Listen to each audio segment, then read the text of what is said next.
Hello दोस्तों, स्वागत है आपका टारगेट फॉर IQ में। और आज हम लोग बात करने वाले हैं हमारे नए टॉपिक के बारे में, जो कि आपके अपकमिंग एग्जाम के लिए बहुत ही ज़्यादा महत्वपूर्ण है, बहुत ही ज़्यादा इंपॉर्टेंट है। और हमारा नया टॉपिक है गवर्नमेंट स्कीम्स, जो कि 2022 में जो भी गवर्नमेंट स्कीम्स आई हैं, मेनली जो भी एग्जाम के पर्सपेक्टिव से जो इम्पोर्टेंट है, वो सारी स्कीम्स मैंने आप इस स्लाइड में जो कवर की है। एंड बहुत ही ब्रीफ और बहुत ही क्रिस्प वे में आपके लिए एक वीडियो बनाने की कोशिश की है, सो दैट कि आपकी प्रिपरेशन जो है गवर्नमेंट स्कीम्स को लेकर के 8 से 10 मिनट में वो हो जाएगी। जो भी इंपॉर्टेंट गवर्नमेंट स्कीम्स है जो इस साल में करंट अफेयर में रही है, उन सारी चीज़ों को कवर किया गया है। तो इस वीडियो को शुरू करने से पहले, जैसा कि मैं आपसे हर बार रिक्वेस्ट करता हूँ कि इस वीडियो को लाइक करें, इस चैनल को सब्सक्राइब करें, एंड प्लीज़ अपने वैल्यूएबल कमेंट से आपको पसंद आती है वीडियो तो ज़रूर बताएं। और साथ ही साथ आपके जो भी टॉपिक हैं, जो कि आपको आपके आपके अपकमिंग जो एग्ज़ाम है, जैसे कि जो भी यूपी जुडिशरी है, तो उसको लेकर के जो भी टॉपिक है, लॉ का टॉपिक है या फिर जीएस का टॉपिक है, आप चाहते हैं कि हम कवर करें आपके लिए क्रिस्प एक वीडियो बनाए, सो दैट कि आपको मेहनत जो कम करनी पड़े और हम आपके लिए सारी मेहनत कर लें, तो आप हमें वैल्यूएबल कमेंट से ज़रूर बताएं। ठीक है। तो इसी के साथ हम अपने इस वीडियो को शुरू करेंगे, जिसका टाइटल है government scheme for the exams 2022। ठीक है। तो इसी वीडियो में स्लाइड में आगे बढ़ते हैं। सबसे पहले एक मिनट, जस्ट मैं यहाँ से पेन ले लूँ। हम्म तो हमारी जो पहली स्कीम है वो ये है प्रधानमंत्री कौशल को काम कार्यक्रम। ठीक है, प्रधानमंत्री कौशल कार्य कार्यक्रम, जिसको पीएम विकास भी बोलते हैं। ठीक है, देखिए शॉर्ट फॉर्म हमेशा दिया जाएगा आपको एग्जाम में कि पीएम विकास किस बारे में। ठीक है, इसका फुल फॉर्म है प्रधानमंत्री कौशल को काम कार्यक्रम, जिसको अब उसका नाम बदल के क्या कर दिया गया है, प्रधानमंत्री विरासत के संवर्धन। ठीक है, जिसका शॉर्ट फॉर्म है वो पीएम विकास है। अब इसका काम क्या है, to improve livelihood of the minorities. देखिए माइनॉरिटीज के लिए है, particularly the artisan community. Artisan community मतलब जो बुनकर समाज है, बुनकर जो है, हैंडीक्राफ्ट वगैरह जो आर्ट जो कलाकार हैं, उसमें बुनकर समाज। ठीक है, तो उनको लेकर के जो स्किल डेवलपमेंट के लिए ये स्कीम है, ताकि उसमें एजुकेशन, वुमेन लीडरशिप, जो वुमेन को बढ़ावा मिल सके। मुस्लिम जो माइनॉरिटीज़ है, जो माइनॉरिटी जैसे मुस्लिम, सिख, क्रिश्चियन, जैन, ये सारे माइनॉरिटी सारे कवर होते हैं। माइनॉरिटी से मुस्लिम्स नहीं आते, बाकी सारे रिलीजन कवर होते हैं। तो उनके बिजनेस को बढ़ावा देने के लिए, ठीक है, बेसिकली माइनॉरिटीज को एम्पावर करने के लिए। ठीक है, ये हो गया। उसके बाद आते हैं आज़ादी का अमृत महोत्सव। ये बहुत ज़्यादा न्यूज़ में रहा है और ये बहुत इंपॉर्टेंट है। इसका ऑब्जेक्टिव प्लीज समझिएगा क्या है। It is an initiative of the government of India to celebrate and commemorate 75 years of independence. ये 75 ईयर्स ऑफ इंडिपेंडेंस, जो आज़ादी के 75वें सालगिरह है, उसको सेलिब्रेट करने के लिए है आज़ादी का अमृत महोत्सव। ताकि जो हमारी इतिहास है, जो हमारा कल्चर है, उसको हम सेलिब्रेट कर रहे हैं इस अनाउंसमेंट, इस प्रोग्राम के तहत। ठीक है। उसके बाद आती है अटल वायु अभ्युदय योजना। अब अटल वायु अभ्युदय योजना का क्या काम है, to improve the quality of life of the senior citizen. देखिए सीनियर सिटीजन के लिए है ये। ठीक है, कैसे, by providing basic amenities like shelter senior citizen को, basic food, basic medical service, basic entertainment opportunity, और by encouraging productive and active ageing through providing support. तो जो भी सीनियर सिटीजन को जो भी सपोर्ट चाहिए, वो उसको करने के लिए। ठीक है, बेसिकली किसके लिए, सीनियर सिटीजन के लिए। और किस क्षेत्र में, शेल्टर, फूड, मेडिकल और एंटरटेनमेंट। ठीक है, ये सब चीज। उसके बाद ये हो गया हमारा। उसके बाद हमारी नेक्स्ट स्कीम है प्रोडक्शन लिंक इंसेंटिव, पीएलआई। देखिए पीएलआई मैं आपको बता दूं, साल भर हमेशा हर हर ऑलमोस्ट हर महीने मैं कहूंगा कि न्यूज़ में रही है, क्योंकि अलग अलग क्षेत्रों में इसका जो है विस्तार हुआ है। अब देखिए मैं आपको एक्सप्लेन करता हूँ production production link incentive scheme है क्या।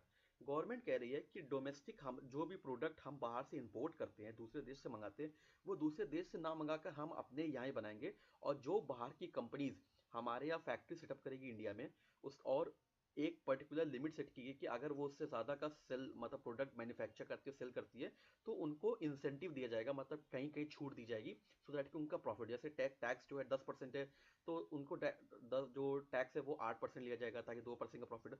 तो अलग तरह के अलग अलग तरीके से इंसेंटिव दिए जा रहे हैं, लेकिन कंपनी को हाँ फायदा जरूर होगा। ठीक है, तो इस तरह से ये इंसेंटिव दिया गया कंपनी को कि आप हमारे यहाँ आइए, मैन्युफैक्चर करिए। अगर आप एक लिमिट से ज़्यादा मैन्युफैक्चर करते हो, बेचते हैं, प्रोडक्शन होता है हमारे यहाँ, तो हम उसको लेकर के इंसेंटिव ऑफ करेंगे। इसीलिए इसका नाम है प्रोडक्शन लिंक इंसेंटिव स्कीम। ठीक है, देखिए production incentive to build an ecosystem for manufacturing of the high efficiency solar. देखिए इसमें बेसिकली अलग अलग सारे क्षेत्र है, हार्डवेयर है, ऑटोमोबाइल्स है, सॉफ्टवेयर, अलग अलग तरह के। अभी रिसेंटली इसमें solar PV module, solar photovoltaic cell जो है वो ऐड किए गए हैं प्रोडक्शन इंसेंटिव, ताकि जो भी कंपनी सोलर पीवी सेल बनाती हैं वो इंडिया में आए, यहाँ पर मैन्युफैक्चर करें, और अगर एक लिमिट से ज़्यादा उनका प्रोडक्शन होता है तो उसके बाद उनको इंसेंटिव दिया जाएगा। ठीक है, तो ये अब ताकि देखिए इसका ऑब्जेक्टिव क्या है, इम्पोर्ट डिपेंडेंस, जो हम दूसरे देश पे डिपेंडेंट रहते हैं मंगाने के लिए सामान, तो वो हम डिपेंडेंट ना रहें। ठीक है, अब आपको आपका काम क्या है, इसमें आपको ये देखना है कि पीएलआई स्कीम में टोटल कितने सेक्टर्स कवर्ड हैं। ठीक है, अभी तक कौन कौन से क्षेत्र को पीएलआई में अंडर इंक्लूड किया गया, ये आपके लिए इंपॉर्टेंट है। उसके बाद आता है प्रधानमंत्री आदि आदर्श ग्राम योजना। तो प्रधानमंत्री आदि आदर्श ग्राम योजना में क्या है, to mitigate gas and provide basic infrastructure village. देखिए बेसिक इंफ्रास्ट्रक्चर विलेज प्रोवाइड करने के लिए टू द सिग्निफिकेंट ट्राइबल, देखिए ट्राइबल पॉपुलेशन को ये बेसिकली टारगेट कर रहा है। ठीक है, ट्राइबल पॉपुलेशन के लिए उनके बढ़ावे के लिए है। ठीक है, to convert the fund available under different scheme central schedule tribe, central schedule department में जो भी फंड है उनको ट्राइबल पॉपुलेशन के डेवलपमेंट के लिए यूज किया जाता है, ताकि उनको विलेज में बेसिक इंफ्रास्ट्रक्चर दे प्रोवाइड कर सके।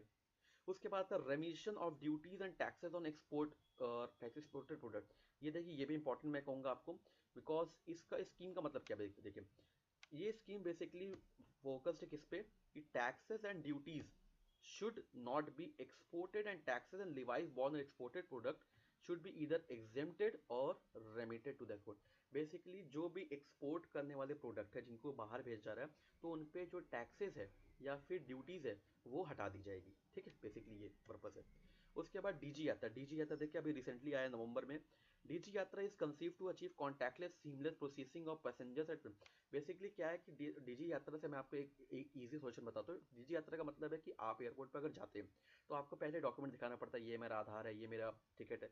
अब आपको आधार लेकर कैरी करने की ज़रूरत नहीं है, आपके सामने एक स्क्रीन होगी, आप उस स्क्रीन के सामने खड़े हो जाएंगे, वो आपका जो फेस है वो आप जब आप टिकट बुक करेंगे तो आपके वो जो सॉफ्टवेयर है वो आपके आधार से आपका फेस स्टैट कर लेगा, और जो कंप्यूटर जो एयरपोर्ट पे जो स्क्रीन है उससे आपका, आप जब कैमरे के सामने खड़े होंगे तो उससे मैच करेगा, आप मैच हो जाता है तो फिर आप आगे जा सकते हैं। आपको आधार कार्ड जो डॉक्यूमेंट है वो कैरी करने के लिए मैंडेटरी क्राइटेरिया नहीं है। ठीक है, ये चीज़ है, तो बिना डॉक्यूमेंट के भी आप एयरपोर्ट में एंट्री पा सकते हैं डीजी यात्रा के थ्रू। ठीक है, तो ये बेसिक देखिए बेसिक किस पे वर्क करता है, फेशियल रिकॉग्निशन पे। फेशियल रिकॉग्निशन मतलब वही जो मैंने आपको बताया, आप कैमरे के सामने खड़े होंगे, वो आपके आधार से मैच करेगा कि आपका चेहरा मिल रहा है कि नहीं, एंड आप अंदर जा सकते हैं। ठीक है, उसके बाद centre launch toilet 2.0 campaign. Toilet 2.0 campaign शुरू हुआ है to change the face of public and community. Public और कम्युनिटी टॉयलेट जो सामुदायिक शौचालय जो इसको कहते हैं, उनको थोड़ा इंफ्रास्ट्रक्चर अच्छा करने के लिए अर्बन इंडिया में। ठीक है, ताकि कलेक्टिव एक्शन सिटीजन्स के लिए और अर्बन लोकल बॉडी को इम्प्रूव किया जा सके। ठीक है, उसके बाद mark portal, mark department of promotion industry under minister of commerce launch startup application for registration of the mark portal. देखिए स्टार्टअप जो कंपनीज है उनके एप्लीकेशन और उनके इजी रजिस्ट्रेशन के लिए मार्क पोर्टल शुरू किया गया है। ठीक है, उसके बाद लाइफ, देखिए लाइफ पीएम मोदी ने अभी इंटरनेशनल प्लेटफॉर्म से कई बार इसका उल्लेख किया है, तो ये बहुत ही इंपॉर्टेंट आप कह सकते हैं, पूछा जाएगा। फुल बेसिक इसका फुल फॉर्म है लाइफ स्टाइल फॉर इन्वायरमेंट। ठीक है, लाइफ स्टाइल फॉर इन्वायरमेंट। तो इट एम्स टू इंडल्ज, देखिए बेसिकली लाइफ स्टाइल कैंपेन का मतलब क्या है कि पीएम मोदी ने कहा कि हम जो पॉल्यूशन है वो सिर्फ फैक्ट्रीज और इंडस्ट्री से नहीं हो रहा, वो हमारे रहने सहने के तरीके से भी हो रहा है। बेसिकली जैसे मैं आपको एग्जांपल दूं, आप प्लास्टिक यूज़ करते हैं, हमेशा मार्केट में आता है प्लास्टिक मांगते हैं, तो प्लास्टिक से पॉल्यूशन होता है। तो उन्होंने कहा कि हमें अपनी बेसिक जो रहन सहन के तरीके हैं वो भी इन्वायरमेंट फ्रेंडली, जो पर्यावरण के मुताबिक हमें अपनी आदतों को भी बदलना होगा, ताकि हम ऐसे सामान यूज़ करें जो कि पर्यावरण को नुकसान ना पहुंचाता। ठीक है, बेसिकली इसका ये मतलब है। उसके बाद one nation one fertiliser PM Kisan Samriddhi केंद्र। ठीक है, ये स्कीम का नाम है। इसके लिए इसके अंदर बेसिकली ये कहा गया है कि जो भी फर्टिलाइजर आते हैं उस पे अलग अलग कंपनीज के पहले नाम होते थे। ठीक है, अब उस पे अलग अलग कंपनी के नाम नहीं होंगे, हर फर्टिलाइजर पे एक ही ब्रांड नेम, एक ही कंपनी, एक ही नाम से आएगा, वो है भारत। ठीक है, चाहे वो डीएके डाई अमोनियम फॉस्फेट हो या फिर एनपीके है, ठीक है, या जो यूरिया हो, हर हर जो फर्टिलाइजर वो भारत नाम के ब्रांड से सेल होगा। ठीक है, अलग अलग पहले कंपनी होती थी, मान ली ए कंपनी, बी कंपनी, सी कंपनी, तो अब जो है भारत नाम से हर पैकेज जो होगा फर्टिलाइजर का उसमें भारत ब्रांड से होगा वो। उसके बाद prime minister initiative for north east region, देखिए पीएम डिवाइन। देखिए नाम याद रखिए, जो शॉर्ट फॉर्म होते हैं बहुत इंपॉर्टेंट होते हैं, हमेशा पूछा जाता है। तो पीएम डिवाइन का बेसिकली फोकस क्या है, इंफ्रास्ट्रक्चर बनाने के लिए किस एरिया में, आपके नॉर्थ ईस्टर्न रीजन में। कैसे, सोशल डेवलपमेंट प्रोजेक्ट्स जो है वो स्कूल्स वगैरह, लिवलीहुड एक्टिविटीज़ जो है यूथ और वुमेन के लिए वहाँ पे, डेवलपमेंट गैप्स जो है वहाँ पे वो फिलफिल करने के लिए। ठीक है, उसके बाद ऑपरेशन मेकचक। ऑपरेशन मेकचक जो पैन इंडिया ड्राइव है, बेसिकली किसके लिए, जो चाइल्ड सेक्सुअल अब्यूज़, जो चाइल्ड पॉर्न मटेरियल जो सर्कुलेट होते हैं ऑनलाइन पे, उसको रोकने के लिए ऑपरेशन मेकचक जो है वो शुरू किया गया था। ठीक है, उसके बाद PM Svanidhi. PM Svanidhi basically जो स्ट्रीट वेंडर्स है, जो सड़क पे जो स्टॉल्स लगाते हैं, उनको कोरोना के टाइम पे स्कीम शुरू की गई थी और अभी तक चर्चा में है कि कोरोना टाइम पे जो स्कीम उनको लोन दिया जा रहा था बेसिकली एक अमाउंट का, ताकि वो अपने जो बिजनेस है कोरोना कैसे जो खराब हो गए, जो पट्टीदार वाले बेसिकली पट्टीदारों के लिए, जो कि सड़क के किनारे पे जो स्टॉल लगाते हैं उनके लिए, ताकि वो लोन ले और अपना बिजनेस फिर से शुरू करे। तो स्वनिधि जो है वो उनके लिए, ठीक है, टू इंश्योर लिवलीहुड एक्टिविटीज, ठीक है, किसके लिए, वेंडर्स, स्ट्रीट वेंडर्स की बात हो रही है, ठीक है।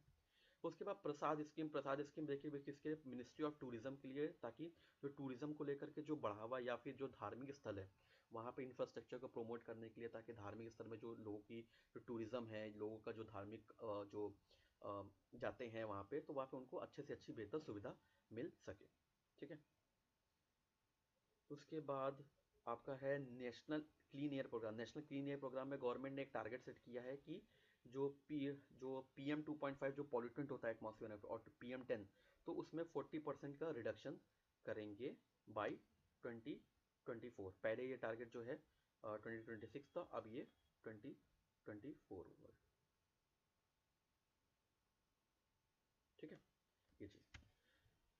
और सो इसी के साथ हम अपने वीडियो को एंड करेंगे, एंड वी रियली होप कि आपको हमने सारी इंपॉर्टेंट जो भी स्कीम्स हैं उनके बारे में सारी बता दी है, एंड रियली होप दैट आपको ये वीडियो पसंद आया हो। अपने कमेंट ज़रूर बताएं एंड अपने टॉपिक ज़रूर बताएं जिसमें आप चाहते हैं हम आपके लिए वीडियो बनाएं। ऑलराइट, तो तब तक के लिए thank you and good bye.